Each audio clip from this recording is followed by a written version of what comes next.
Écoutez, j'ai beaucoup vu dans ma vie professionnelle des vies associatives et je n'ai jamais vu jusqu'à ce jour un coup comme celui-là, à 2 jours de l'Assemblée générale élective, où on doit réélire le tiers sortant du conseil d'administration, où on doit constater la démission du bureau sortant et élire un nouveau bureau.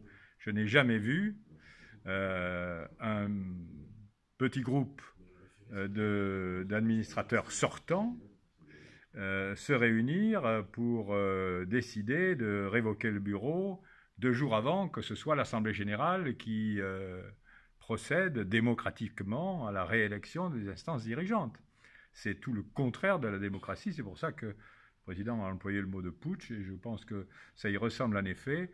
C'est un coup de force qui n'est pas admissible et en tout cas qui ne correspond pas au libellé des statuts car il n'est pas dans les pouvoirs, à mon sens, du conseil d'administration, fût-il de seulement 15 membres réunis, de révoquer le bureau comme il l'a fait hier soir. C'est un manque de respect pour vous?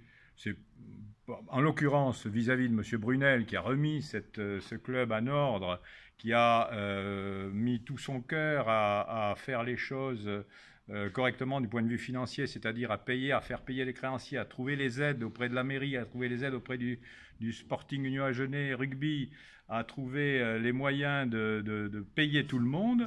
C'est un manque de respect indiscutable, oui, parce qu'il ne le fait pas pour son profit personnel, il ne le fait pas pour sa gloire personnelle, il le fait par amour de ce sport et puis aussi pour les enfants qui sont accueillis dans ce club. Voilà pourquoi il le fait. Et c'est pour ça que c'était respectable, c'est pour ça que cette ambition subite d'un petit groupe de 15 personnes est tout à fait étonnante, quoi. Aujourd'hui, votre position, c'est de dire que les décisions prises hier soir n'ont aucune légitimité. Elles n'ont pas de légitimité statutaire.